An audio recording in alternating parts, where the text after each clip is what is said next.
దేవుని నామమునకు మహిమ కలుగును గాక. యేసు క్రీస్తు ప్రభు వారి పేరట మీకందరికీ ప్రత్యేకమైనటువంటి వందనాలు తెలియజేస్తున్నాం. దేవుణ్ణి స్తుతించుదాం. హల్లెలూయా, హల్లెలూయా. దేవుని యొక్క సన్నిధిలో ఆయన స్తుతించడానికి, ఆయన గణపరచుట కొరకు ప్రత్యేకంగా ఈ డిసెంబర్ మాసములో మరి ప్రభు ఈ లోకమునకు శరీరధారిగా వచ్చినటువంటి మరి దినాలను లేదా దినాన్ని జ్ఞాపకం చేసుకుంటూ ఈ నెలలో దానికి సంబంధించినటువంటి అనేకమైనటువంటి వాక్య భాగాలు ఉన్నాయి బైబిల్లో. కొన్నింటిని మనము ఈ చివరి ఈ మాసములో ఒక 4 లేదా ఒక 5 వర్తమానాలుగా వినటానికి ప్రభు మనకు సహాయం చేస్తున్నారని విశ్వసిస్తూ ఉన్నాము. ఈ సమయంలో కూడా ఒక వాక్య భాగాన్ని మనం నేర్చుకుందాం. దేవుని పరిశుద్ధ గ్రంథంలోని మత్తయి సువార్త 1వ అధ్యాయం. మత్తయి సువార్త 1వ అధ్యాయము 21వ వచనమును చదువుకుందాం.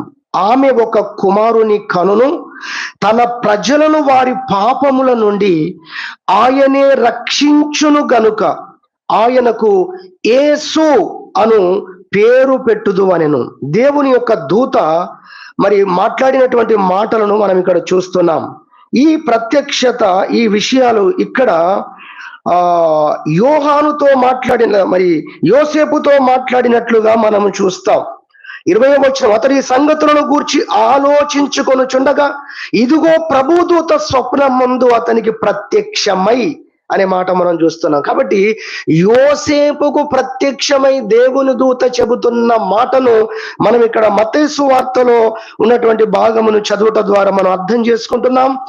ఆయన మరి మనుషులందరి యొక్క పాపముల నుండి, ప్రజల యొక్క పాపముల నుండి, ఇంకో మాట, మంచి మాట ఉంది, తన ప్రజలు అనే మాట రాయబడుతుంది. చూడండి బైబిల్లో 21వ వచనం 2వ లైన్లో, తన ప్రజలను వారి పాపముల నుండి. ఈ ప్రపంచంలోని ప్రజలందరూ కూడా ఎవరి ప్రజలండి? ఆయన ప్రజలు. అందుకే ఆయనకే బాధ ఉంది, అందుకే ఆయనకే వేదన ఉంది, అందుకే ఆయన పరలోకమును విడిచిపెట్టి భూమి మీదికి రావడానికి ఏ మాత్రమూ కూడా వెనుకాడలేదు. కారణం, ఆయన వారిని కన్నాడు గనక, లేదా సృష్టించాడు గనక, ఇందులో కూడా ఆయనే తండ్రి, ఆయనే సృష్టికర్త, ఆయనకే ఆ భారం ఉంది కనుక ఆయనే ఈ విధంగా కార్యం చేశాడు గనక ఆయనే దేవుడని కూడా ఈ విషయాన్ని బట్టి మనం అర్థం చేసుకోవచ్చు. ఇది మత్తయి సువార్తలో యోసేపుతో మాట్లాడినటువంటి సందర్భాన్ని దేవుని యొక్క పరిశుద్ధ గ్రంథములో మనం చూస్తున్నాము. ఇక్కడ చెప్పబడినటువంటి మాట మనం చూస్తే, తన ప్రజలను వారి పాపముల నుండి ఆయనే రక్షించును గనుక ఇప్పుడు ఒక పేరు జ్ఞాపకం చేయబడుతుంది. ఏంటి ఆ పేరు? ఆయనకు యేసు అని పేరు పెడతారు, మీరు పెట్టబడుతుంది అనే విషయాన్ని మనం చూస్తున్నాం. యేసు అనగా రక్షకుడు అని మనందరికి తెలుసు. కానీ ఈ వాక్య ప్రకారం మనం పూర్ణంగా దాని యొక్క భావము పూర్ణంగా మనం అర్థం చేసుకోవాలంటే, పాపముల నుండి రక్షించేవాడు. రక్షకుడు అనే మాటతో సంపూర్ణం కావట్లేదు. మీరు ఆలోచించండి. రక్షకుడు అనే మాట బైబిల్లో చూస్తే, మనము పాత నిబంధన ప్రవక్తల గ్రంథాల్లో చూస్తే అనేక రక్షకులను ఆయన లేపాడు అని బైబిల్లో ఉంది.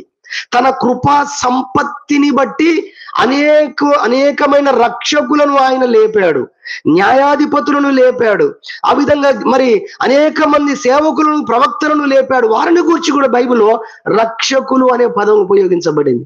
కానీ ఈ రక్షకుడు ఎవరు అంటే, ఈయన పాపముల నుండి రక్షించేవాడు.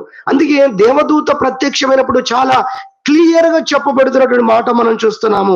తన ప్రజలను వారి పాపముల నుండి ఆయనే రక్షించును. ఆయన అని కూడా లేదు ఇక్కడ, ఆయనే రక్షించును. ప్రతి పదము ఎంతో అద్భుతం అనిపిస్తుంది నిజంగా మాకైతే. ఆయనే రక్షించును, ఇంకొకరు రక్షకుడు లేడు. కాబట్టి ఆయనే రక్షిస్తాడు, కాబట్టి గనుక ఆయనకు యేసు అనేటువంటి పేరు పెట్టుదురు అనేటువంటి విషయాన్ని ఇక్కడ దేవదూత చెప్పడాన్ని మనం చూస్తున్నాం. కాబట్టి మరి ఆయన నామములోనే మనకు రక్షణ ప్రసాదించబడుతుంది అనేది ఈ వాక్యం మనకు జ్ఞాపకం చేస్తుంది. దానికి సంబంధించిన మరొక మూల వాక్యముగా ఉన్న వచనాన్ని జ్ఞాపకం చేసుకుందాం. అపోస్తుల కార్యములు 4వ అధ్యాయం మనం చూద్దాం. 4వ అధ్యాయము అపోస్తుల కార్యములు 11వ వచనము లేదా 12వ వచనం చూద్దాం. అపోస్తుల కార్యములు 4వ అధ్యాయం 12వ వచనం. మరి ఎవని వలనను రక్షణ కలగదు.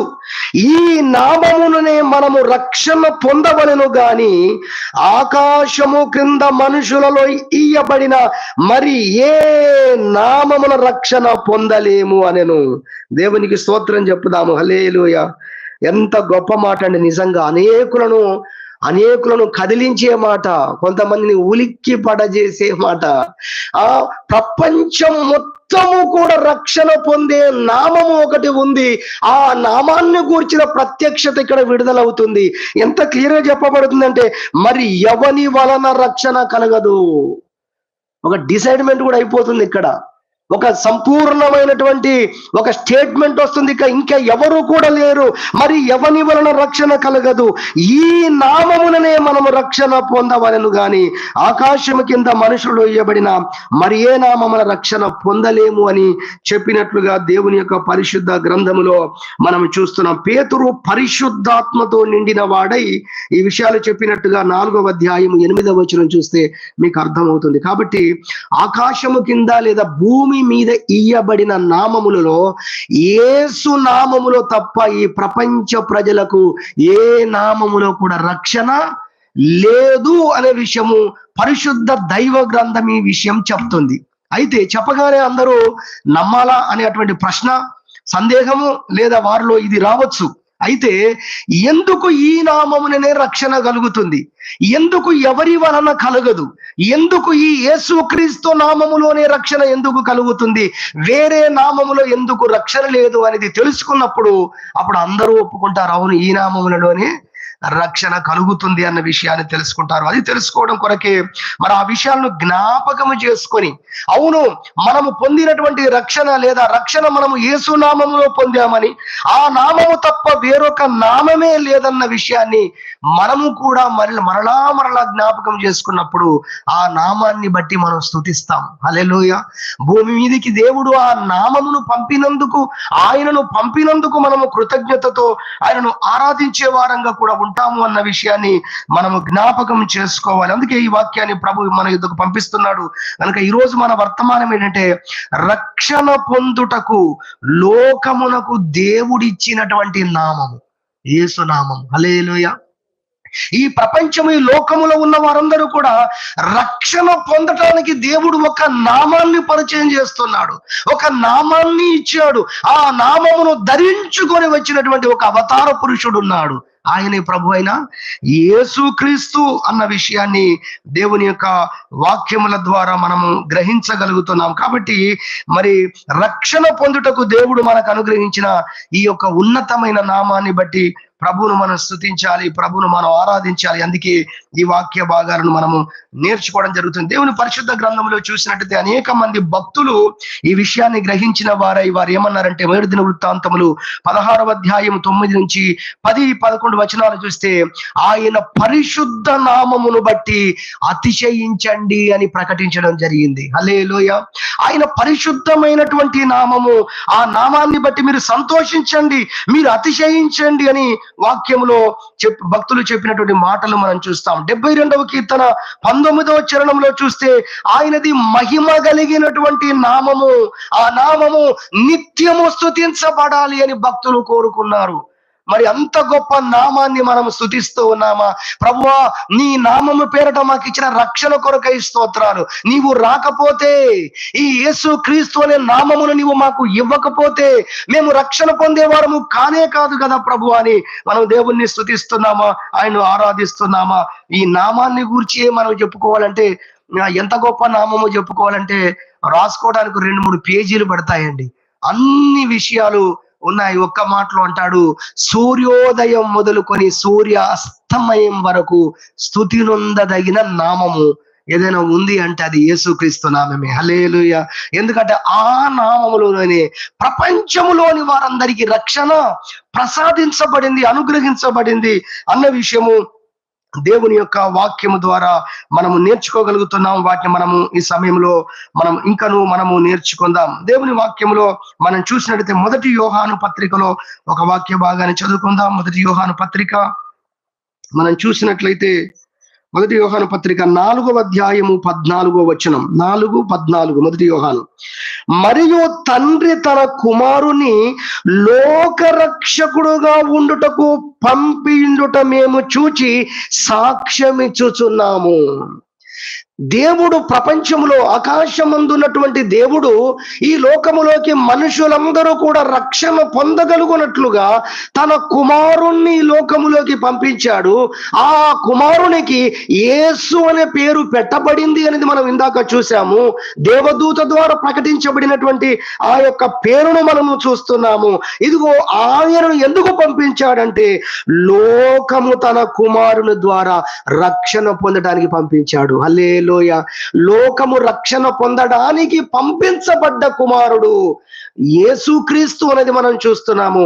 లోకము రక్షణ పొందడానికి పంపించబడ్డ నామము యేసు నామము అని మనం చూస్తున్నాం. దేవునికి స్తోత్రం చెప్పుదాం. హల్లెలూయా. అపోస్తలులు 4:12 మరలా గుర్తు చేసుకోండి. మరి ఎవని వలన రక్షణ కలగదు, మరి ఏ నామమున రక్షణ కలగదు, ఆకాశము కింద ఇవ్వబడ్డ ఏ నామములో మనము రక్షణ పొందలేము. అందుకే పైనున్న ఆకాశమందున క్రిందున్న భూలోకమందున లేదు ఏ నామమున రక్షణ, యేసు నామములో రక్షణ ఉందని భక్తులు పాటలు పాడుకున్నారు. నాకు ఊహ తెలిసినప్పటి నుండి నేను పాడుకునేటువంటి పాట నాకు ఎంతో ఇష్టం. అది దేవునికి స్తుతించుదాం. హల్లెలూయా. ఎక్కువ సువార్త సభల్లో పాడడానికి ఇష్టపడుతూ ఉంటాం మేము. అయితే నిజంగా ఈ నామములోనే ఎలా రక్షణ, ఈ నామాన్ని ఎందుకు గణపరచాలి, ఈ నామాన్ని ఎందుకు స్తుతించాలి, ఈ నామాన్ని ఎందుకు గొప్ప చేయాలి అంటే ఈ నామములోనే రక్షణ ప్రసాదించబడింది అని చెప్తుంది వాక్యం.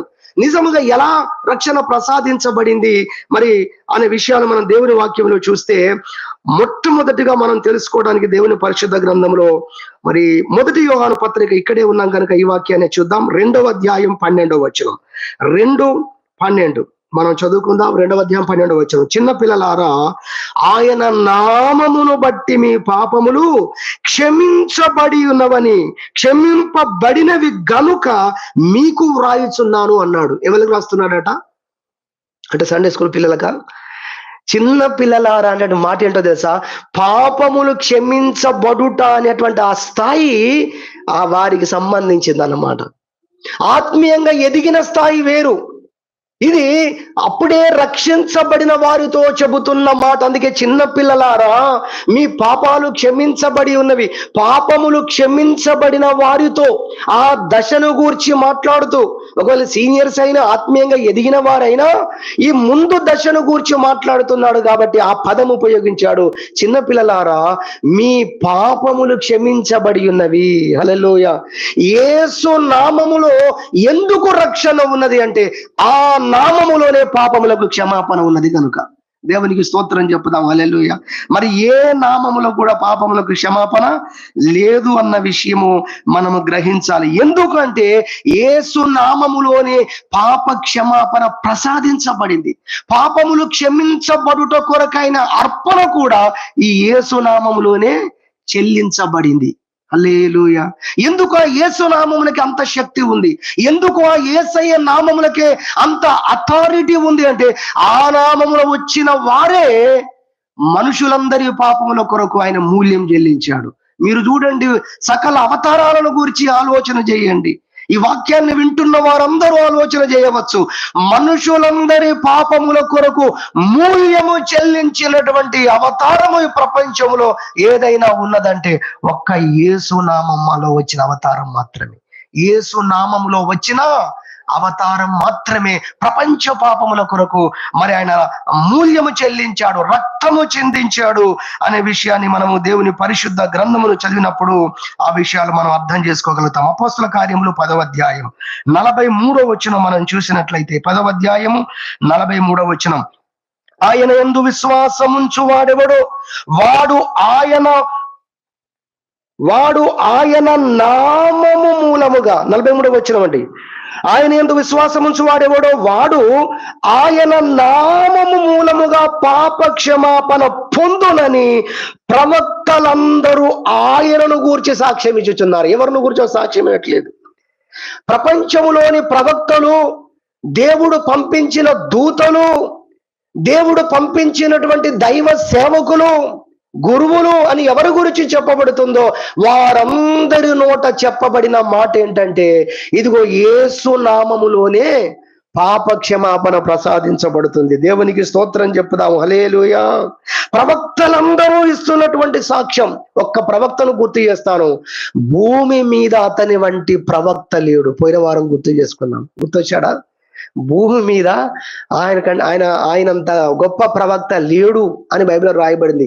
స్త్రీలు కనిన వారిలో అటువంటి గొప్ప వ్యక్తి మరొకరు లేరు అని రాయబడింది. ఎవరైనా బాప్తిస్మం ఇచ్చి యోహాను సాక్ష్యం చెబుతున్నాడు. యేసు ప్రభువు రావడము చూసి అక్కడున్న జనులందరితో సాక్ష్యం ఇస్తున్నాడు. ఇదిగో లోక పాపములు మోసుకొని పోయే దేవుని గొర్రెపిల్ల, ఈయన ఎవరో కాదు. హల్లెలూయా. ఆయనను చూపిస్తూ ఇస్తున్న స్టేట్మెంట్ అది రికార్డ్ చేయబడింది. అందుకే ఈరోజు ప్రపంచవ్యాప్తంగా దాన్ని చూస్తున్నారు. ఆ రోజు శాస్త్రులు పరిసయ్యులు అనే వారు కూడా యోహానుకు భయపడ్డారు. యోహానుతో మనం సరిగా లేకపోతే, మంచిగా లేకపోతే మనల్ని తక్కువ అంచనేస్తారు ప్రజలు.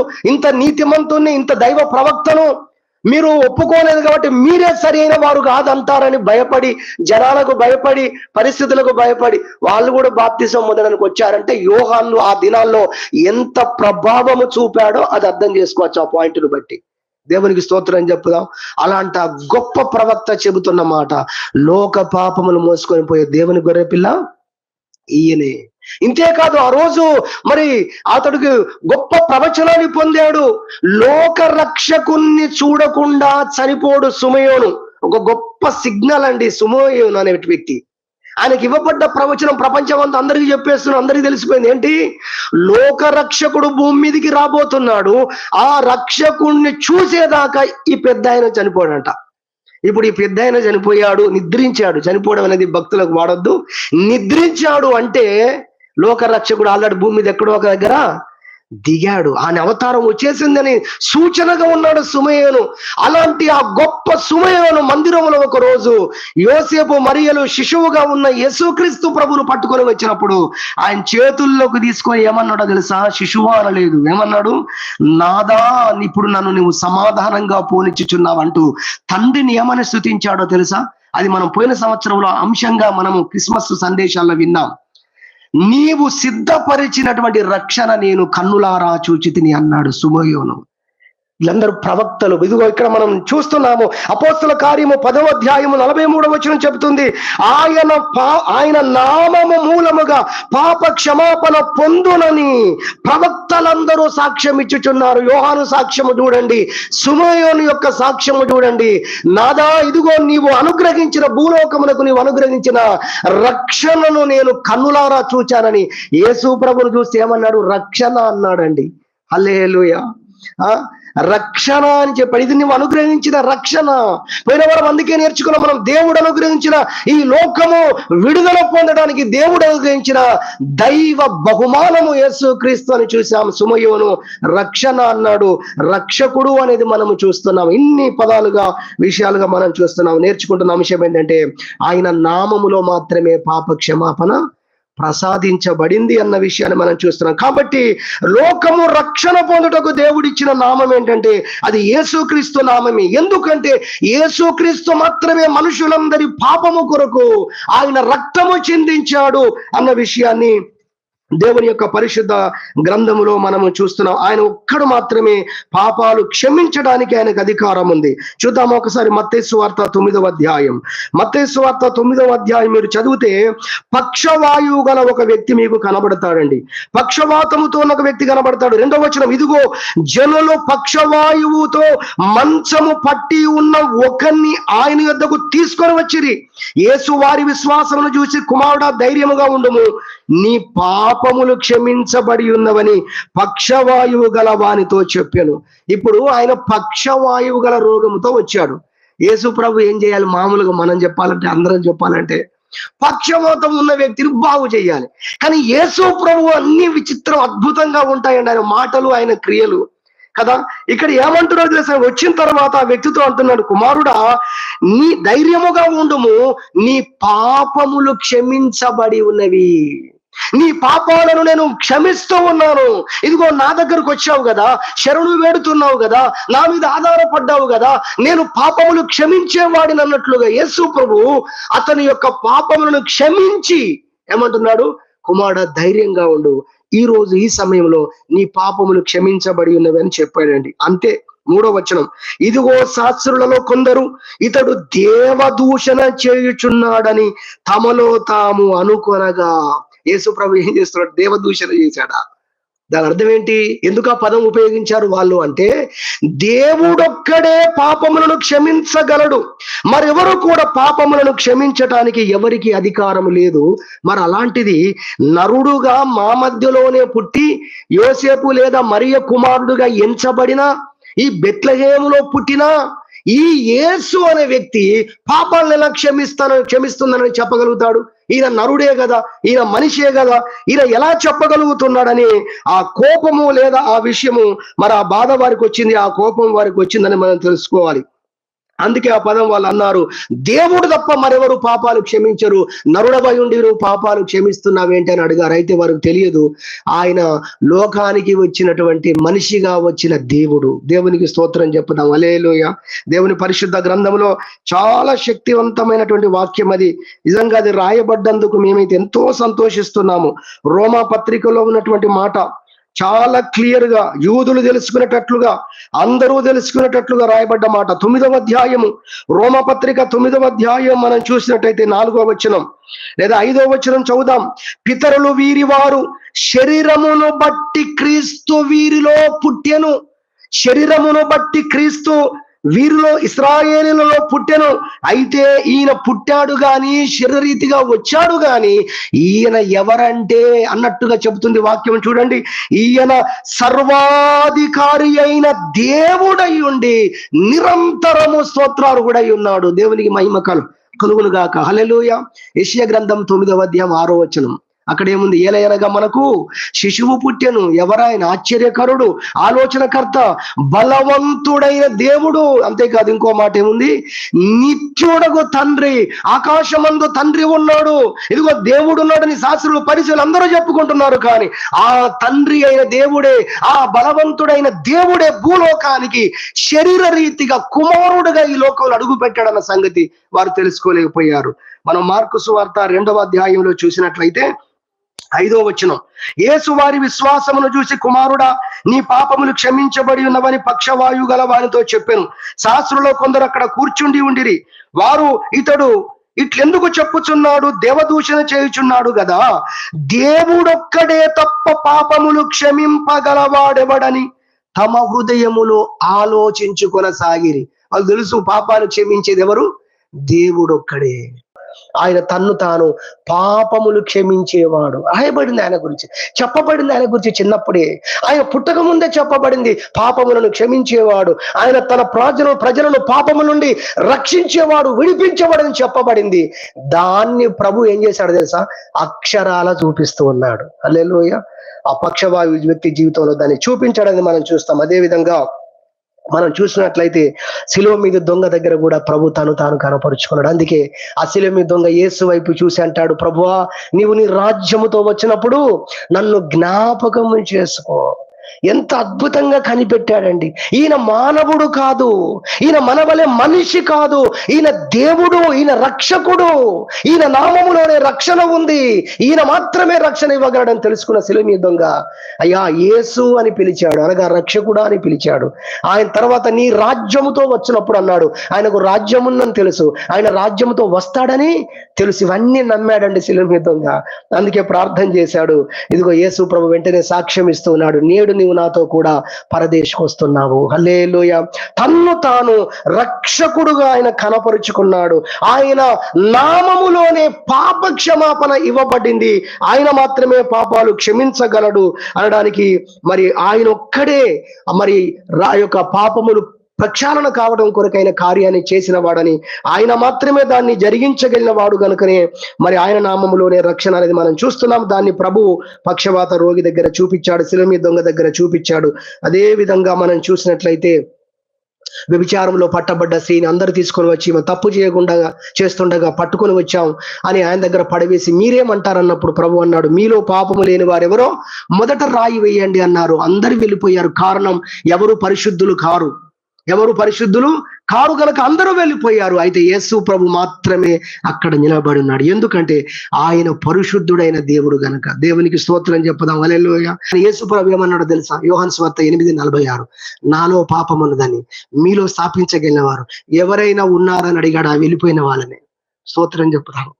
అందుకే ఆయన ఒక్కడే పాపాలను క్షమించడానికి అర్హుడు. కాబట్టి ఇక నువ్వు వెళ్ళి నువ్వు పాపము చేయకు అని ఆమెతో చెప్పిన మాట కూడా దేవుని పరిశుద్ధ గ్రంథములో మనం ఆ విషయాన్ని చూడగలం. అదేవిధంగా సమరయ స్త్రీ యొక్క జీవితంలో ఉన్న పాపాన్ని ఆమెకు చూపించి, ఆమె పాపమును ఆమెకు చూపించి, ఆమె పశ్చాత్తాప పడినట్లుగా, ఆమె తన పాప జీవితంలో నుండి బయటికి వచ్చేటట్లుగా చేసి ఆ సమరయ స్త్రీని రక్షించిన వాడు ఆయన. ఆమె సమరయ పట్టణానికి పరిగెత్తుకుని వెళ్ళి చెప్పిన మాట ఏంటో తెలుసా? నేను రక్షకుణ్ణి చూశాను. దేవునికి మహిమ కలుగును గాక. హల్లెలూయా. నేను రక్షకుణ్ణి చూశాను అని ఆమె సాక్ష్యం చెప్పినప్పుడు, అయ్యో లోకానికి, ఈ ప్రపంచంలోకి మనుషులందరూ, ప్రజలందరూ రక్షణ పొందటానికి రక్షకుడు లోకములకు వచ్చాడట. ఈ సమరయ స్త్రీతో మాట్లాడట, ఆమె జీవితంలో నుండి ఆమెను విడిపించాడట అని ఎరిగిన వారందరూ కూడా పరిగెత్తుకొని వారు కూడా యేసు ప్రభు దగ్గరికి వచ్చారు. వచ్చి వాళ్ళందరూ కూడా యేసు ప్రభుతో మాట్లాడిన తర్వాత వారికి కూడా అర్థమైన విషయం ఏంటంటే ఆయన లోక రక్షకుడని అర్థమైంది. దేవునికి మహిమ కలుగును గాక. హల్లెలూయా. అందుకే వారు చెప్పినటువంటి మాట నాకు ఎప్పుడు చాలా ఇంట్రెస్ట్ గా అనిపిస్తుంది, చాలా చక్కగా బాగా అనిపిస్తుంది నాకు. ఏంటంటే ఈయన నిజముగా లోక రక్షకుడని మేము నీవు చెప్పిన దాన్ని బట్టి కాదు, మా జీవితంలో మేము తెలుసుకొని ఎరిగి ఉన్నామంటారు. యోహాను సువార్త 4:42 41 నుంచి చదువుతున్నాను. ఆయన మాటలు వినినందున ఇంకను అనేకులు వచ్చి ఆ స్త్రీని చూసి, ఇక మీదట నీవు చెప్పిన మాటను బట్టి గాక మా మట్టుకు మేము విని ఈయన నిజముగా లోక రక్షకుడని తెలుసుకున్నాము. జనాలు సాక్ష్యం ఇస్తున్నారండి, అద్భుతాలు సాక్ష్యం ఇస్తున్నాయండి, ప్రవక్తలు సాక్ష్యం ఇస్తున్నారండి. యేసు నామములోనే పాప క్షమాపణ ప్రసాదించబడుతుంది. ప్రపంచంలోని ప్రజలందరినీ పాపముల నుండి రక్షించడానికి వచ్చిన లోక రక్షకుడు ఈయనే అని సమరయ పట్టణం మొత్తం తెలుసుకొని సాక్ష్యం ఇస్తున్నట్టుగా దేవుని పరిశుద్ధ గ్రంథములో మనం చూస్తున్నాం. కాబట్టి మొదటిగా మేము జ్ఞాపకం చేసే మాట ఏంటంటే, ఈ నామములోనే మరి రక్షణ పొందుటకు లోకమునకు దేవుడిచ్చిన నామము యేసు నామమని మనం వింటున్నాం. దీంట్లో మొదటి అంశంగా ఈ నామము, ఎందుకు ఈ నామమే అంటే ఈ నామములో మాత్రమే పాపాలు క్షమించబడుతున్నాయి. హల్లెలూయా. ఎందుకు ఈ నామములోనే మరలా ఆ పాపాలు క్షమించబడుతున్నాయి అంటే ఆ నామములోనే పాపములకు మూల్యం చెల్లించబడింది గనక. లోక పాపముల కొరకు ఆయన శిలువ పైన ఆయన బలి అయ్యాడు గనక ఈ నామమే పాపములు క్షమించబడుటకు యోగ్యమైన నామం అనేది మొదటి అంశంగా జ్ఞాపకం చేసుకుంటున్నాం. దాని కొరకు మరొక వాక్యం మీరు రాసుకోవచ్చు. 1 యోహాను పత్రిక 1:7-9 యేసుక్రీస్తు యొక్క రక్తం ప్రతి పాపము నుండి మిమ్మల్ని పవిత్రపరచునని క్లియర్ గా రాయబడి ఉంది. హల్లెలూయా.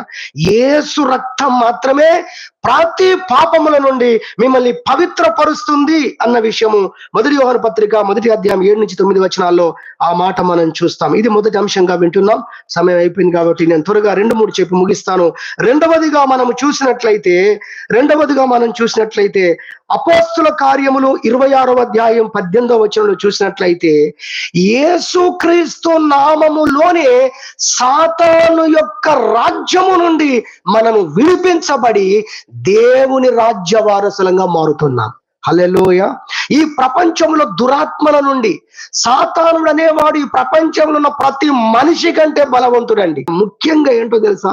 అది నిజంగా మనుషులు ఎలా నాశనం చేస్తుందంటే మనుషులందరినీ పాపానికి ప్రేరేపించి నరకానికి పోయేటట్టుగా చేస్తుంది. దీనికి భయపడాలి మనుషులు ఎవరైనా భయపడితే.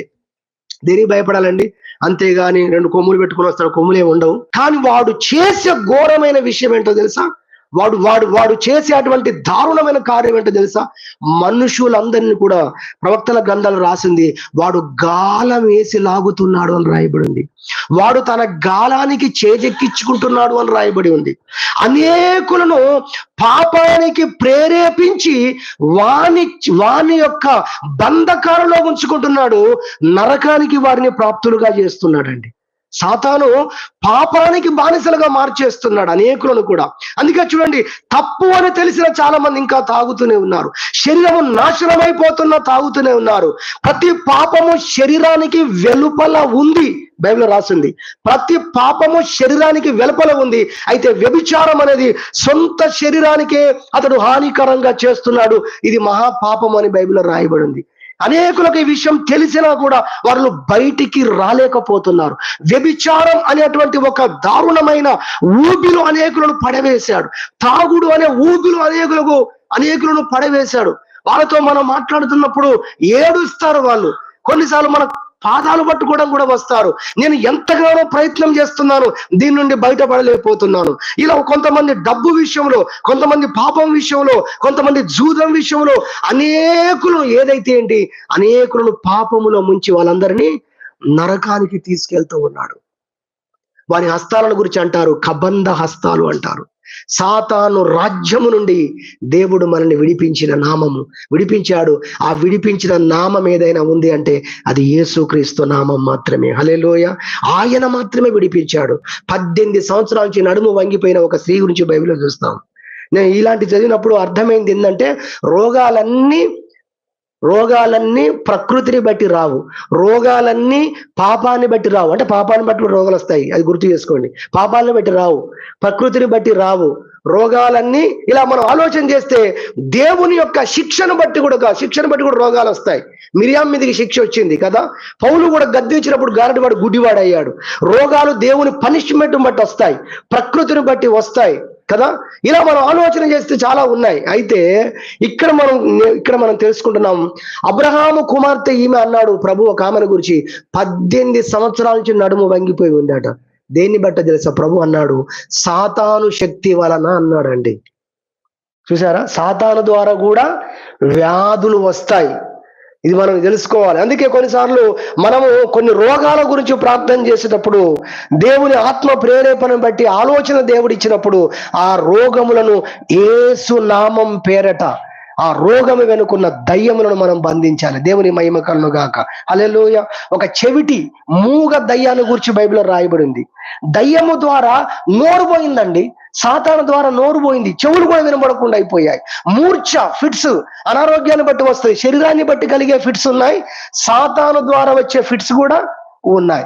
అయితే ఇలాంటి కార్యాలన్నిటిని మనం చూస్తాం బైబిల్లో. అయితే సాతాను ద్వారా జరిగే భయంకరమైన కార్యం ఏంటంటే నరకానికి ప్రజలను తీసుకొని వెళ్తున్నాడు. అలాంటి నరకానికి మనల్ని తీసుకొని వెళ్ళే సాతాను చేతుల్లో నుండి మనల్ని విడిపించిన నామము ఒకే ఒక్క నామం, యేసు నామము. దేవునికి మహిమ కలుగును గాక. హల్లెలూయా. అందుకే బైబిల్లో రాయబడి ఉంది.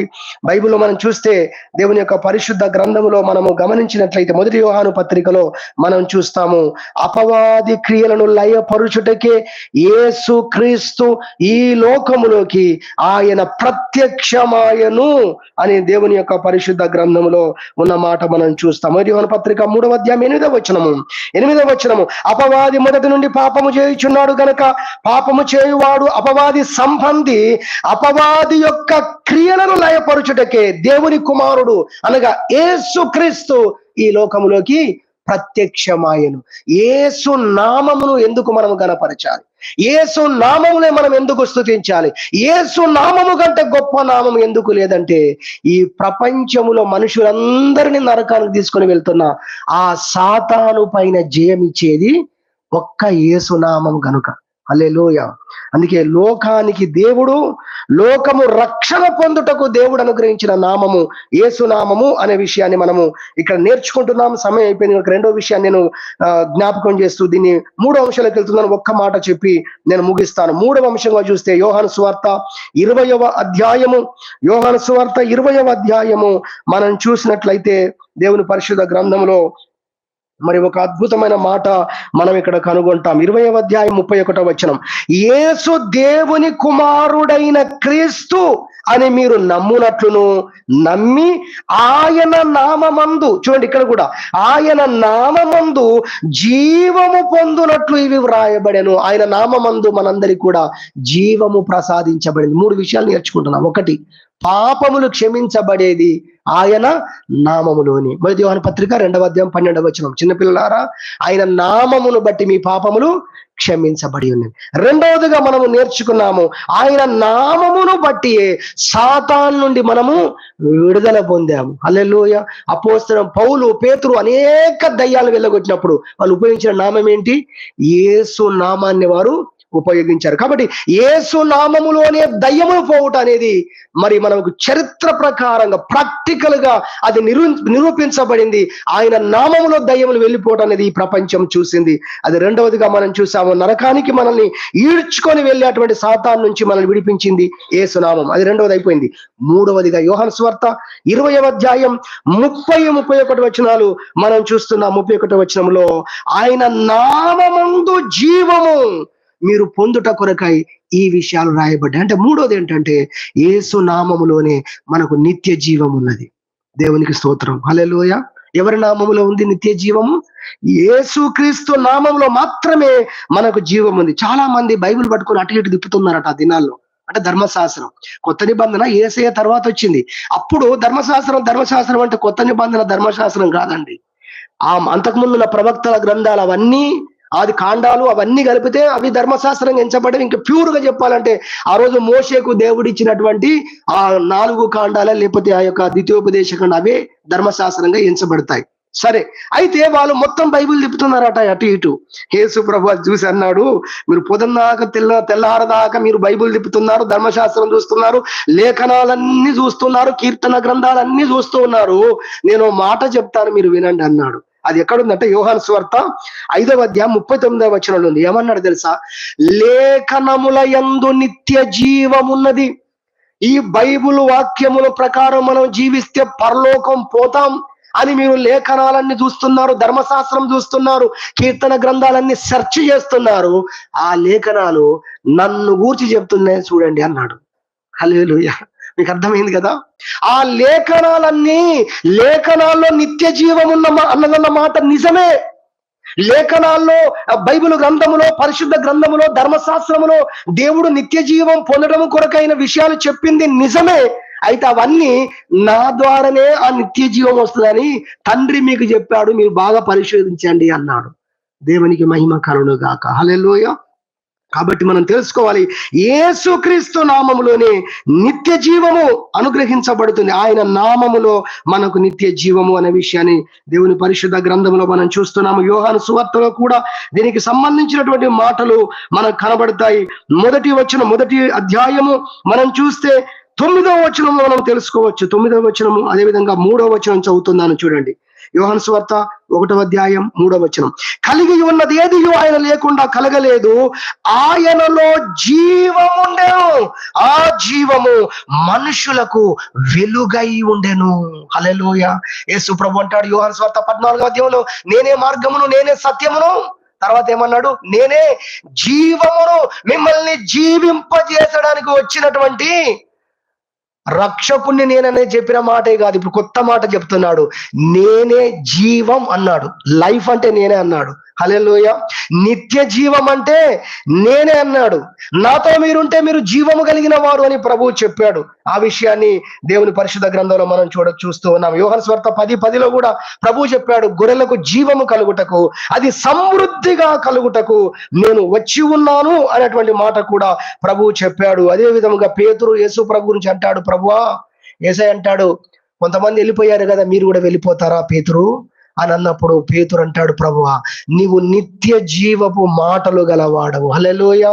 నీ మాటల ద్వారా మేము నిత్య జీవం పొందుతామయ్యా, నిత్య జీవాన్ని మేము స్వతంత్రించుకుంటాము ప్రభువా. కనుక మేము ఎక్కడికి వెళ్తాము? మేము ఎక్కడికి కూడా వెళ్ళము, జీవం అనేది నీ దగ్గర మాత్రమే ఉంది అని పేతురు కూడా సాక్ష్యం ఇచ్చినట్టుగా మనం చూస్తాము. చివరిగా ఒక్క మాట చెప్పి ముగిస్తాను. యెషయా గ్రంథం 9వ అధ్యాయం 2వ వచనం, మత్తయి సువార్త 4వ అధ్యాయం 16వ వచనం. యెషయా గ్రంథం 9వ అధ్యాయం 2వ వచనం, మత్తయి సువార్త 4వ అధ్యాయము 14 నుంచి 16 వచనాలు రాసుకోనండి. అక్కడ మీరు చూస్తే ఏముందో తెలుసా? యేసుక్రీస్తు ఈ లోకములో ఆయన సంచరించుచున్నప్పుడు ఆత్మలోకములో ఏం జరిగిందో మత్తయి రాస్తూ ఉన్నాడు. ఆ రోజు యెషయా రాశాడు, ఆ జరగబోతుందని యెషయా రాశాడు. జరిగిన దాన్ని చూసేమో, ఆత్మలోకంలో జరిగింది చూసేమో మత్తయి రాస్తున్నాడు. ఒకరు జరగబోయేది రాశారు, రెండో వ్యక్తి జరిగిన దాన్ని చూసి రాస్తున్నాడు. రాసిన మాట ఏంటి? ఇంతకు ఒకటే చెప్తాను, వినండి త్వరగా, ఒక్క నిమిషంలో. అదేంటో తెలుసా? ఆయన లోకములో వెళుతూ ఉంటేనంట, అక్కడ రాయబడ్డ విషయం, మరణ ఛాయగల ప్రదేశముల యందు జీవపు వెలుగు ఉదయించిందంట. దేవునికి స్తోత్రం చెప్పుదాం. హల్లెలూయా. మరణముతో నిండిన, నరక ప్రాప్తముతో నిండిన ఈ లోకములో యేసు ప్రభు ఎక్కడెక్కడ సంచరిస్తున్నాడో భూమి మీద ఆయన సంచరిస్తూ ఉంటే మరణపు ఛాయలు తొలగిపోయాయంట. దేవునికి మహిమ కలుగును గాక. హల్లెలూయా. ఆయన జీవము వెలుగు వలె ఉదయించింది అని ఆత్మలోకములో జరుగుతున్న దాన్ని చూసి మత్తయి భక్తుడు రాశాడండి. ఏమని రాస్తున్నాడు? ఇదిగో ఈయన ద్వారానే లోకానికి జీవము, మరణముతో నిండిన, సాతాను పట్టి ఉన్న ఆ నిత్య నరకానికి వెళుతున్న వారందరూ కూడా విడుదల పొంది పరలోకం వెళ్ళగలిగింది ఈ నామములో ఉంది. ఈ యేసయ్య ద్వారా అది సాధ్యమని మత్తయి రాసిన మాటలు కూడా అక్కడ మనము దేవుని పరిశుద్ధ గ్రంథంలో చూడగలం. ఆయన మరణము నుంచి మనల్ని విడిపించి నిత్య జీవానికి మనల్ని వారసులుగా చేస్తాడు అనడానికి చనిపోయి సమాధి చేయబడి 3వ రోజున తిరిగి లేచుట ద్వారా ఆయన జీవమని, ఆయన జీవాన్ని ఇచ్చేవాడని ఆయన ఏం చెప్పాడో అది చేసి చూపించాడండి. ఆయన అన్నాడు, నా యందు విశ్వాసం ఉంచేవాడు చనిపోడు అని చెప్పాడు. ఒకవేళ ఈ లోకంలో చనిపోయినా కూడా నేను అతన్ని తిరిగి మరలా లేపుతానని చెప్పాడు. అలాంటి శక్తి కలిగిన వ్యక్తి నేనే జీవమని చెప్పాడు. చనిపోయిన వారిని ఎంతో మందిని లేపాడు. ఆయన చనిపోయి సమాధి చేయబడి తిరిగి లేస్తానని చెప్పిన ప్రకారంగా సమాధి నుండి తిరిగి లేచాడు. నా యందు విశ్వాసం ఉంచి వారిని ఇలానే లేపుతానని చెప్పాడు ప్రభు. దేవునికి మహిమ కలుగును గాక. నేను ముగిస్తున్నాను. 3 విషయాలు మనం నేర్చుకున్నాం. 1, ఆయన నామములోనే పాప క్షమాపణ. 2, ఆయన నామములోనే సాతాను నుండి విడుదల కలిగింది. సాతాను రాజ్యము నుండి మనం విడిపించబడ్డాం. 3, ఆయన నామములోనే మనకు నిత్య జీవము, పరలోకము అనుగ్రహించబడింది. కాబట్టి ఈ నామాన్ని బట్టి మనం సంతోషించాలి. ఈ నామాన్ని బట్టి మనం కొనియాడాలి. దేవుడు మనకిచ్చినటువంటి నామం మనం రక్షణ పొందడానికి, మనం సాతాను నుంచి విడుదల పొందడానికి, మనం నిత్య జీవం పరలోకం వెళ్ళడానికి మన నుదుట పెట్టబడిన నామము యేసు నామము. కాబట్టి ఆ నామాన్ని బట్టి మనం స్తుతించాలని దేవుని యొక్క వాక్యాన్ని మనం వింటున్నాం. దేవుడి వాక్యం దీవించును గాక.